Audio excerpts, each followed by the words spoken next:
El deseado de todas las gentes. Capítulo 62. La fiesta en casa de Simón. Este capítulo está basado en Mateo 26, versos 6 al 13, Marcos 14, versos 3 al 11, Lucas 7, versos 36 al 50, Juan 11, versos 55 al 57 y Juan 12, versos 1 al 11. Simón de Betania era considerado discípulo de Jesús. Era uno de los pocos fariseos que se habían unido abiertamente a los seguidores de Cristo. Reconocía a Jesús como maestro y esperaba que fuese el Mesías, pero no le había aceptado como Salvador. Su carácter no había sido transformado, sus principios no habían cambiado. Simón había sido sanado de la lepra, y era esto lo que le había atraído a Jesús.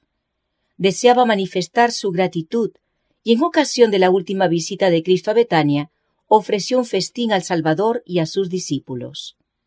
Este festín reunió a muchos de los judíos. Había entonces mucha excitación en Jerusalén. Cristo y su misión llamaban la atención más que nunca antes. Aquellos que habían venido a la fiesta vigilaban estrechamente sus movimientos, y algunos con ojos inamistosos. El Salvador había llegado a Betania solamente 6 días antes de la Pascua, y de acuerdo con su costumbre, había buscado descanso en la casa de Lázaro.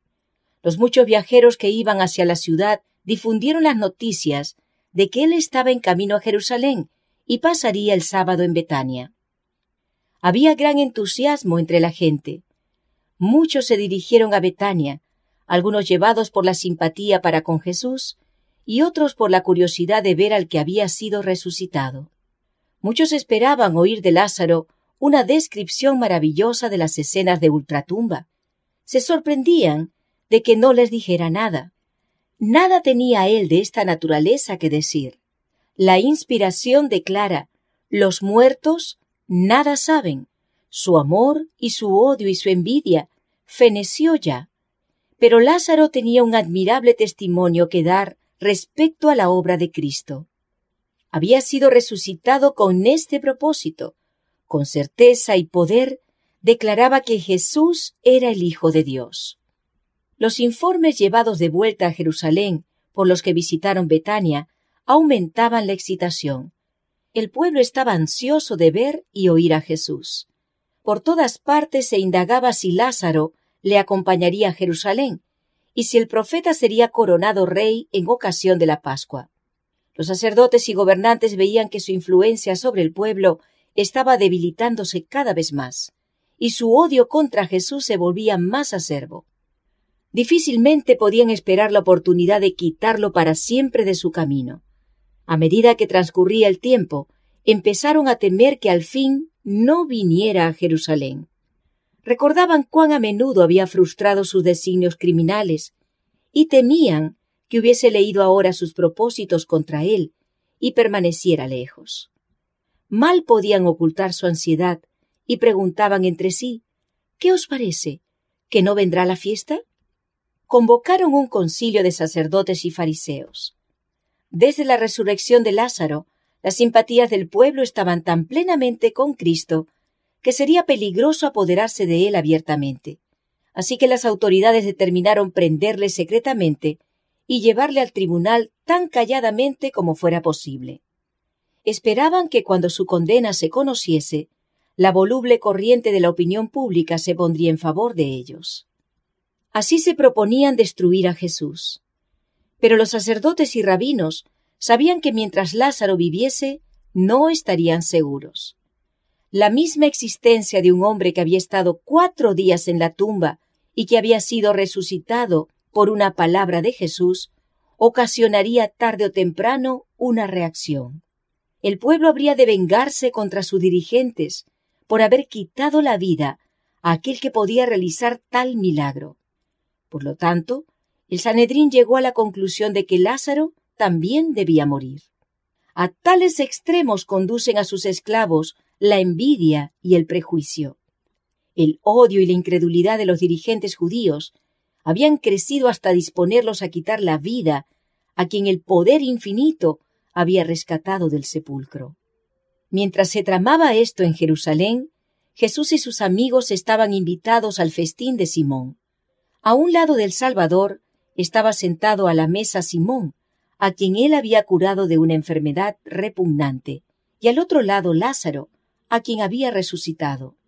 Marta servía, pero María escuchaba fervientemente cada palabra que salía de los labios de Jesús. En su misericordia, Jesús había perdonado sus pecados, había llamado de la tumba a su amado hermano, y el corazón de María estaba lleno de gratitud. Ella había oído hablar a Jesús de su próxima muerte, y en su profundo amor y tristeza había anhelado honrarle. A costa de gran sacrificio personal, había adquirido un vaso de alabastro, de nardo líquido de mucho precio, para ungir su cuerpo.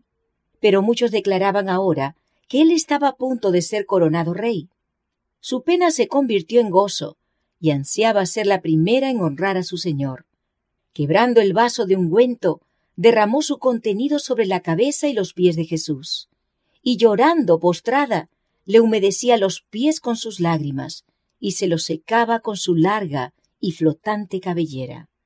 Había procurado evitar ser observada y sus movimientos podrían haber quedado inadvertidos. Pero el ungüento llenó la pieza con su fragancia y delató su acto a todos los presentes. Judas consideró este acto con gran disgusto.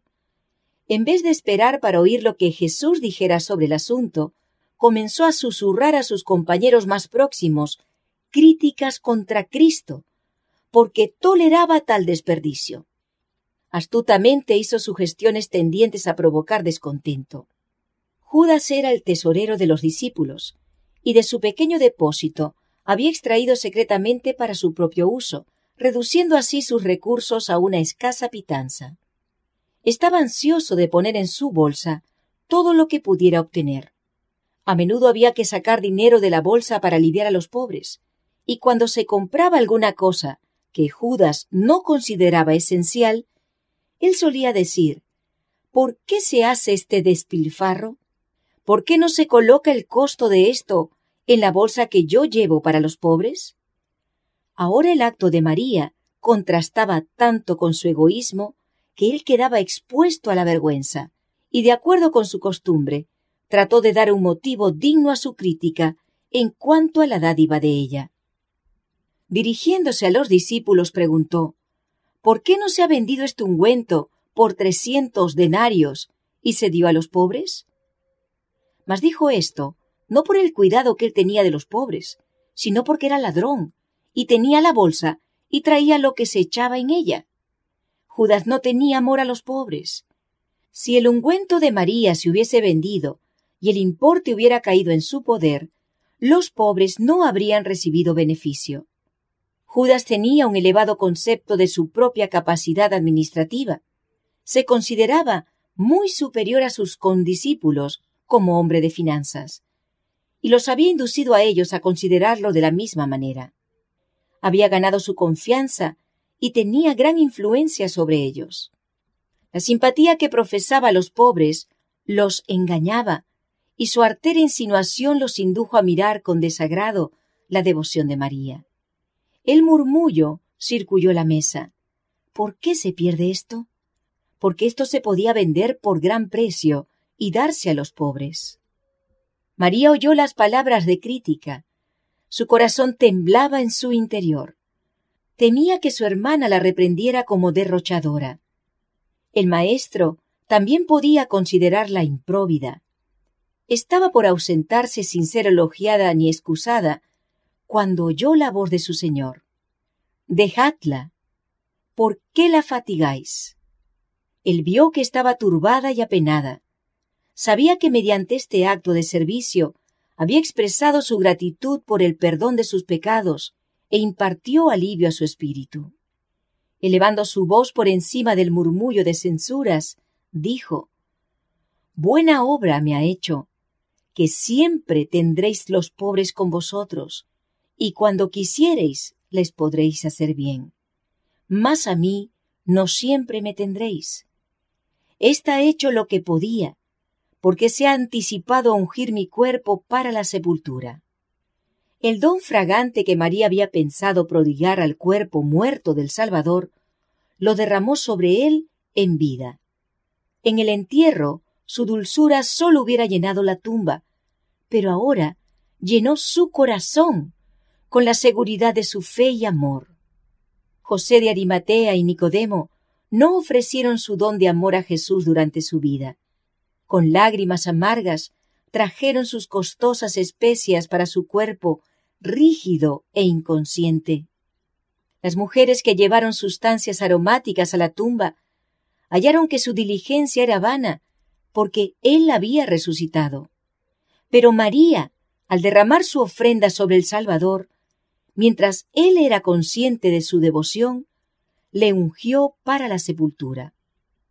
Y cuando él penetró en las tinieblas de su gran prueba, llevó consigo el recuerdo de aquel acto, anticipo del amor que le tributarían para siempre aquellos que redimiera. Muchos son los que ofrendan sus dones preciosos a los muertos. Cuando están alrededor de su cuerpo frío, silencioso, abundan en palabras de amor. La ternura, el aprecio y la devoción son prodigados al que no ve ni oye.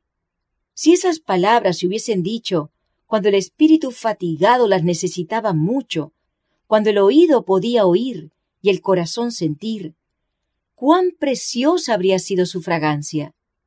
María no conocía el significado pleno de su acto de amor. No podía contestar a sus acusadores. No podía explicar por qué había escogido esa ocasión para ungir a Jesús. El Espíritu Santo había pensado en lugar suyo, y ella había obedecido sus impulsos. La inspiración no se humilla a dar explicaciones. Una asistencia invisible habla a la mente y al alma y mueve el corazón a la acción. Es su propia justificación. Cristo le dijo a María el significado de su acción, y con ello le dio más de lo que había recibido, porque echando este ungüento sobre mi cuerpo, dijo él, para sepultarme lo ha hecho.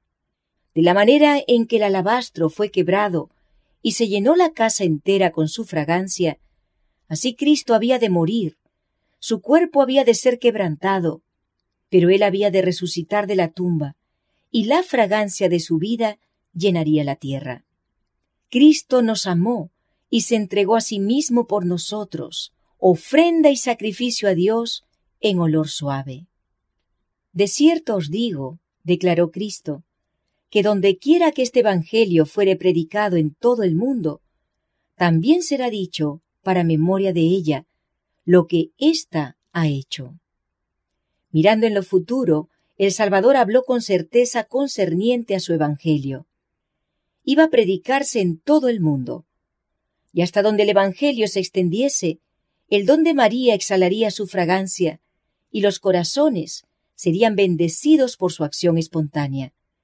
Se levantarían y caerían los reinos, los nombres de los monarcas y conquistadores serían olvidados, pero la acción de esta mujer sería inmortalizada en las páginas de la historia sagrada. Hasta que el tiempo no fuera más, aquel vaso de alabastro contaría la historia del abundante amor de Dios para con la especie caída. La acción de María estaba en pronunciado contraste con la que Judas estaba por realizar. Cuán terminante lección pudiera haberle dado Cristo, aquel que había sembrado la semilla de la crítica y los malos pensamientos en la mente de los discípulos. Cuán justamente el acusador pudiera haber sido acusado. Aquel que lee los motivos de cada corazón y entiende toda acción, pudo haber abierto ante los que estaban en la fiesta los capítulos oscuros de la vida de Judas. Podría haber desenmascarado la falsa pretensión sobre la cual el traidor basaba sus palabras, porque en vez de tener simpatía para con los pobres, él les robaba el dinero destinado a aliviarlos. ¿Podría Cristo haber excitado la indignación contra él porque oprimía a la viuda, al huérfano y al asalariado? Pero si Cristo hubiese desenmascarado a Judas esto se hubiera considerado como un motivo de la traición. Y aunque acusado de ser ladrón, Judas hubiera ganado simpatía hasta entre los discípulos. El Salvador no le censuró y así evitó darle una excusa para traicionarle. Pero la mirada que Jesús dirigió a Judas le convenció de que el Salvador discernía su hipocresía y leía su carácter vil y despreciable. Al elogiar la acción de María, que había sido tan severamente condenada, Cristo había censurado a Judas. Antes de eso, nunca le había hecho el Salvador un reproche directo. Ahora la reprensión había provocado resentimiento en su corazón y resolvió vengarse. De la cena, fue directamente al palacio del sumo sacerdote, donde estaba reunido el concilio, y ofreció entregar a Jesús en sus manos. Los sacerdotes se alegraron mucho. A estos dirigentes de Israel se les había dado el privilegio de recibir a Cristo como su Salvador, sin dinero y sin precio, pero rechazaron el precioso don que les fue ofrecido con el más tierno espíritu de amor constrictivo. Rehusaron aceptar la salvación, que es de más alto valor que el oro, y compraron a su Salvador por 30 piezas de plata. Judas se había entregado a la avaricia hasta que ésta había subyugado todo buen rasgo de su carácter. Envidiaba la ofrenda hecha a Jesús. Su corazón estaba lleno de celos, porque el Salvador había sido objeto de un don digno de los monarcas de la tierra, por una cantidad muy inferior a la que costaba el vaso de ungüento, entregó a su Señor. Los discípulos no se parecían a Judas. Ellos amaban al Salvador, pero no apreciaban debidamente su exaltado carácter. Si hubiesen comprendido lo que él había hecho por ellos, hubieran sentido que nada que se le ofrendara era malgastado. Los sabios del Oriente, que conocían tan poco de Jesús, habían manifestado mejor aprecio del honor debido a él.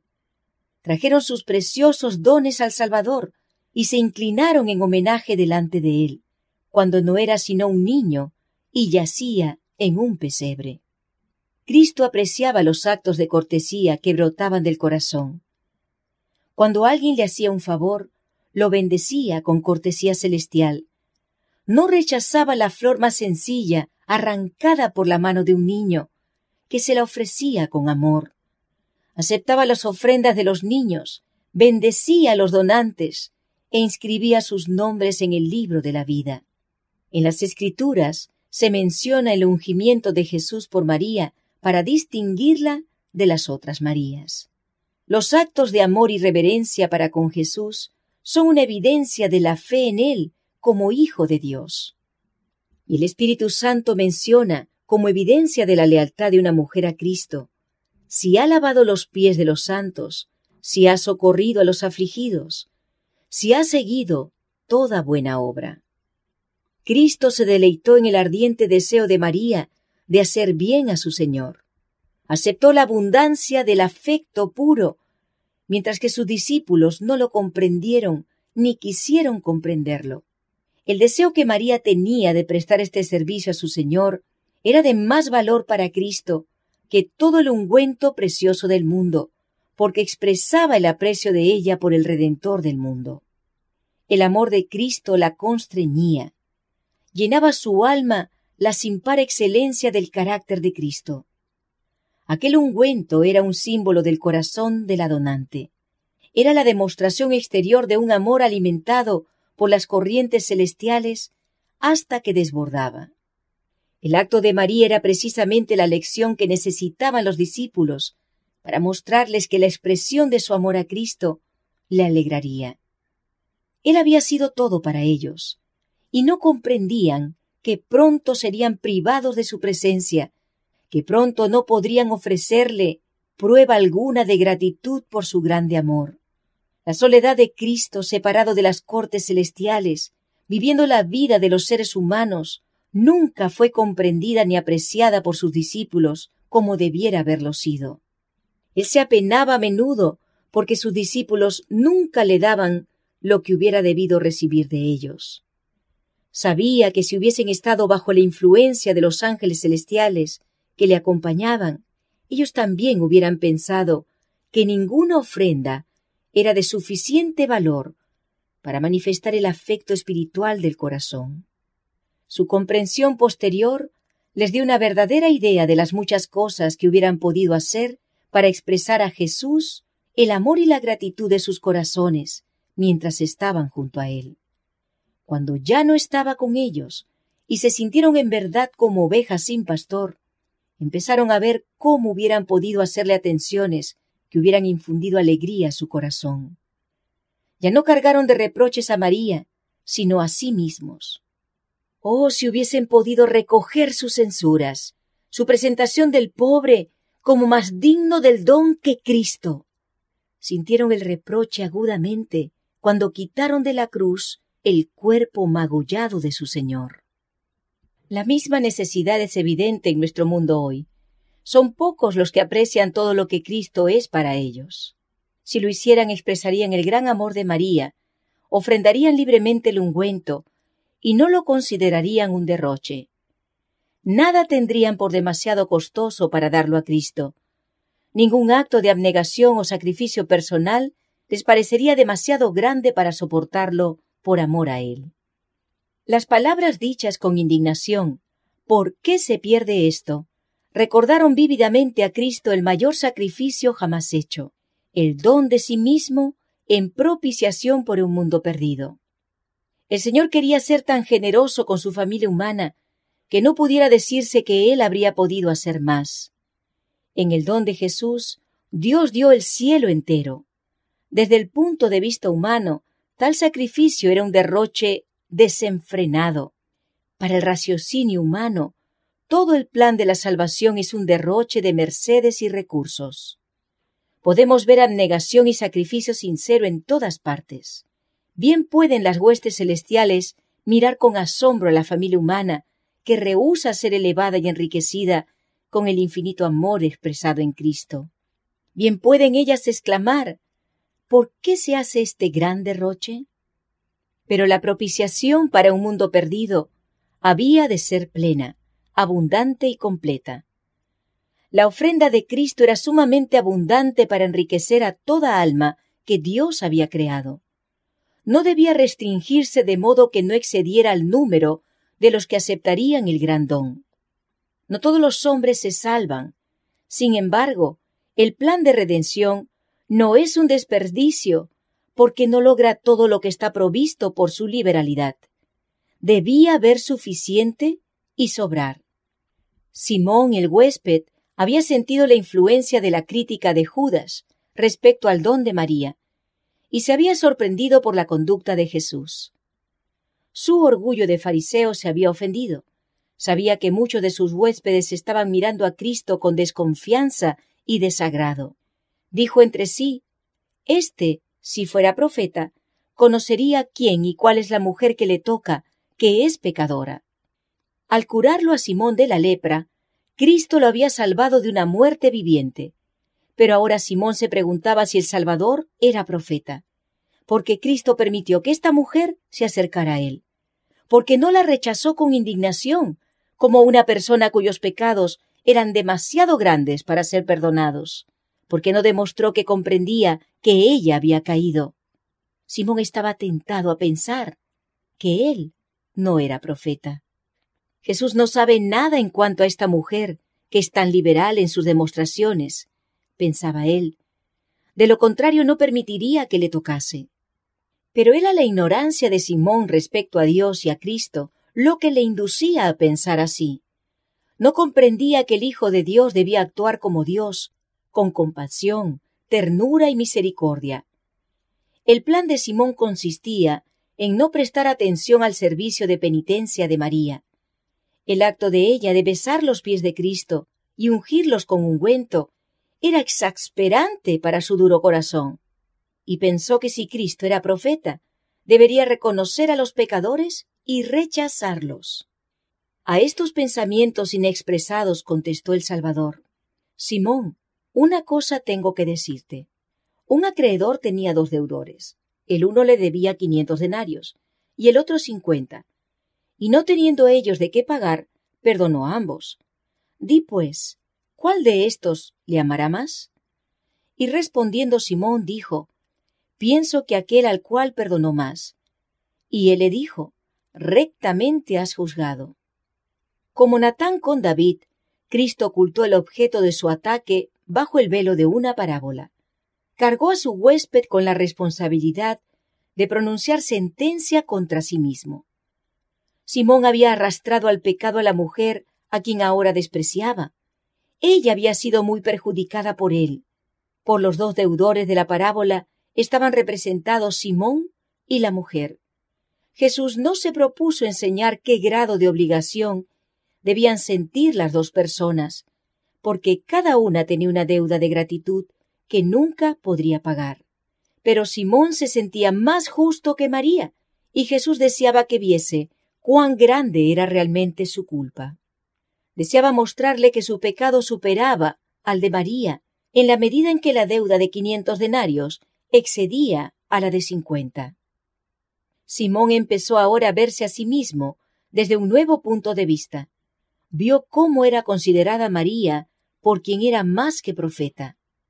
Vio que con penetrante ojo profético Cristo había leído el corazón de amor y devoción de ella.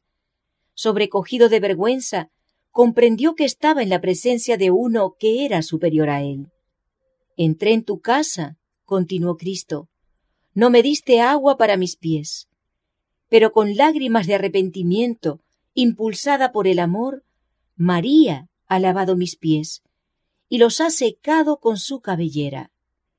No me diste beso, mas ésta, que tú desprecias, desde que entré no ha cesado de besar mis pies. Cristo enumeró las oportunidades que Simón había tenido para mostrar el amor que tenía por su Señor y su aprecio de lo que había hecho en su favor. Claramente, aunque con delicada cortesía, el Salvador aseguró a sus discípulos que su corazón se apena cuando sus hijos dejan de mostrar su gratitud hacia Él con palabras y hechos de amor. El que escudriña el corazón leyó el motivo que impulsó la acción de María y vio también el espíritu que inspiró las palabras de Simón. ¿Ves esta mujer?, le dijo él. Es una pecadora, por lo cual te digo que sus muchos pecados son perdonados, porque amó mucho. Mas al que se perdona poco, poco ama. La frialdad y el descuido de Simón para con el Salvador demostraban cuán poco apreciaba la merced que había recibido. Pensaba que honraba a Jesús invitándole a su casa, pero ahora se vio a sí mismo como era en realidad. Mientras pensaba estar leyendo a su huésped estaba leyéndolo a él. Vio cuán verdadero era el juicio de Cristo en cuanto a él. Su religión había sido un manto farisaico. Había despreciado la compasión de Jesús. No le había reconocido como al representante de Dios. Mientras María era una pecadora perdonada, él era un pecador no perdonado. La severa norma de justicia que había deseado aplicar contra María le condenaba a él. Simón fue conmovido por la bondad de Jesús al no censurarle abiertamente delante de los huéspedes. Él no había sido tratado como deseaba que María lo fuese. Vio que Jesús no quiso exponer a otros su culpa, sino que por una correcta exposición del caso, trató de convencer su mente y subyugar su corazón, manifestando benevolencia. Una denuncia severa hubiera endurecido el corazón de Simón contra el arrepentimiento, pero una paciente admonición le convenció de su error. Vio la magnitud de la deuda que tenía para con su Señor. Su orgullo fue humillado, se arrepintió, y el orgulloso fariseo llegó a ser un humilde y abnegado discípulo. María había sido considerada como una gran pecadora, pero Cristo conocía las circunstancias que habían formado su vida. Él hubiera podido extinguir toda chispa de esperanza en su alma, pero no lo hizo. Era Él quien la había librado de la desesperación y la ruina. 7 veces ella había oído la reprensión que Cristo hiciera a los demonios que dirigían su corazón y mente. Había oído su intenso clamor al Padre en su favor. Sabía cuán ofensivo es el pecado para su inmaculada pureza, y con su poder ella había vencido. Cuando a la vista humana su caso parecía desesperado, Cristo vio en María aptitudes para lo bueno. Vio los rasgos mejores de su carácter. El plan de la redención ha investido a la humanidad con grandes posibilidades, y en María estas posibilidades debían realizarse. Por su gracia, ella llegó a ser participante de la naturaleza divina. Aquella que había caído y cuya mente había sido habitación de demonios, fue puesta en estrecho compañerismo y ministerio con el Salvador. Fue María la que se sentaba a sus pies y aprendía de él. Fue María la que derramó sobre su cabeza el precioso ungüento y bañó sus pies con sus lágrimas. María estuvo junto a la cruz y le siguió hasta el sepulcro. María fue la primera en ir a la tumba después de su resurrección.